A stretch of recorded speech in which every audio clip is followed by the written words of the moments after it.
Hey everyone, it's Frank. Okay, so as I said in the text, I'm going to go ahead and share out Sam's videos on how to do this, but there is going to be an issue with Sam's videos.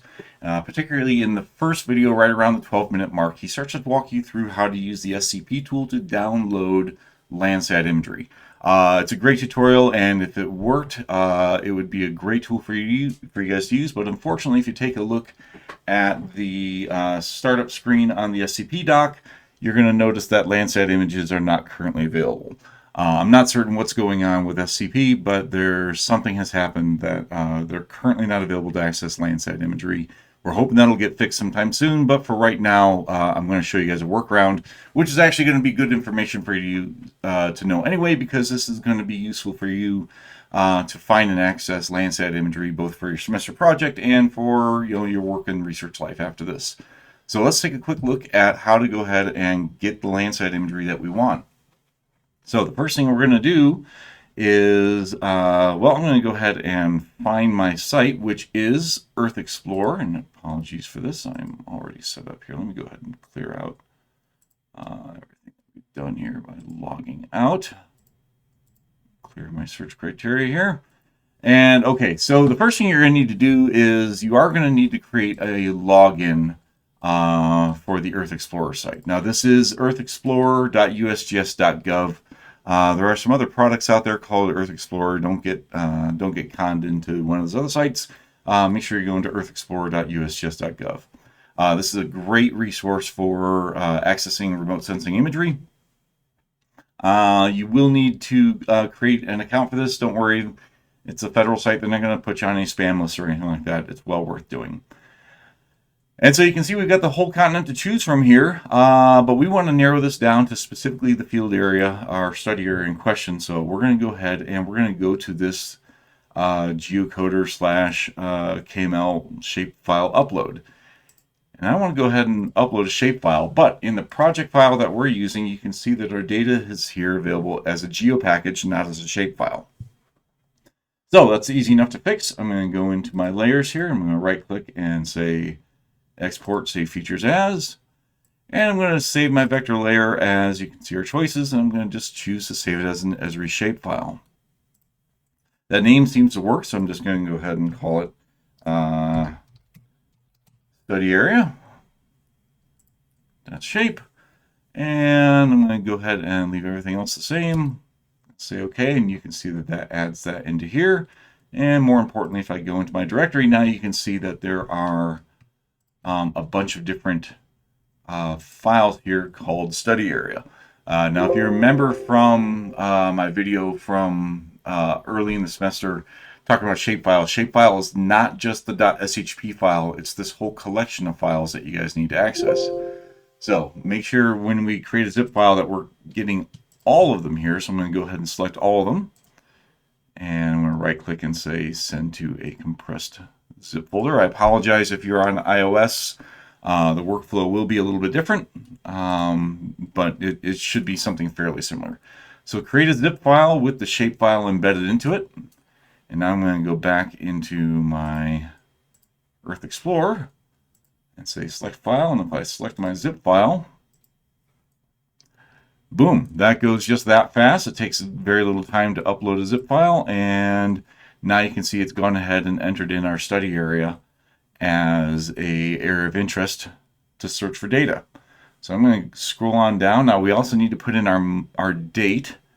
And if you've watched Sam's videos, or when you watch Sam's video, the date of imagery that we're going to be interested in is September 3rd. So I'm going to find September 3rd. 2019, and I'm going to restrict it just to that date. We can play around with, searching for a whole range, but we know the image that we're going for, so we're going to go ahead and search for September 3rd of 2019. And now we need to restrict it to just the data sets that we're interested in. And, we could be searching for aerial imagery, commercial satellites, all the different things that you might find useful for your semester project. But in this case, we're looking specifically for Landsat 8 imagery. So I'm going to go to Landsat, and I'm going to go ahead and search for Landsat Collection 2. and I'm going to specify level 1. Level 1 is going to give me essentially access to the Landsat raw data, which is what we need for doing the kind of classification that we're going to do.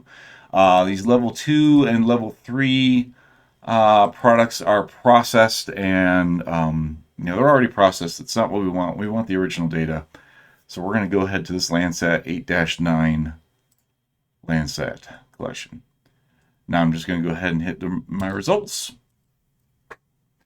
And it's going to go ahead and search. And now you can see, because I've specified the date and I've specified a specific area, if I hit my show footprint, now in your semester projects, you may find that you will get multiple images in your search. And so that footprint tool is going to be really useful for you to narrow down exactly which image it is that you're looking for. So go ahead and click on the footprint to make sure that you've got the right image that you're looking for. And now I'm just going to go ahead and specify download. There's a bulk download option if you want to download multiples, but quite honestly, the bulk download tool is kind of a complicated sort of thing. So if you can download them one at a time, I recommend doing so. Now the full download here is going to be fairly sizable, but I want you guys to go ahead and do this.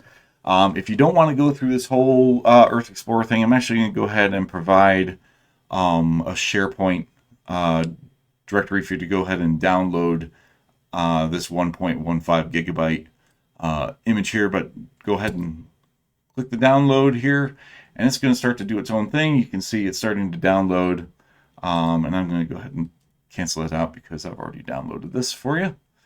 And so I'm going to go ahead and close this, and I will share out the results here, but you can see I've already downloaded this file into my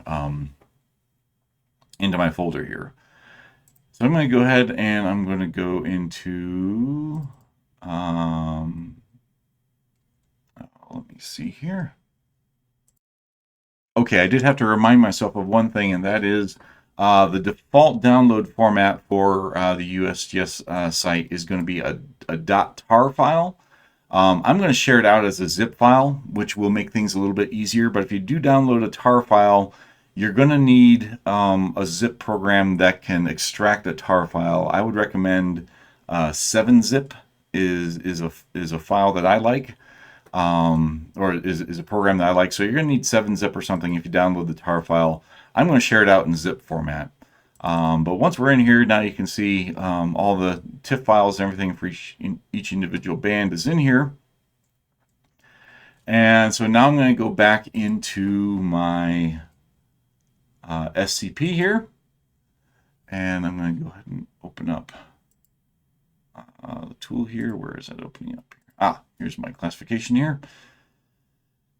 And I want to go ahead and I'm going to add it into my band set. So here's my multi-band image list. I'm going to open a file here, in here, and so it's going to look for an image list.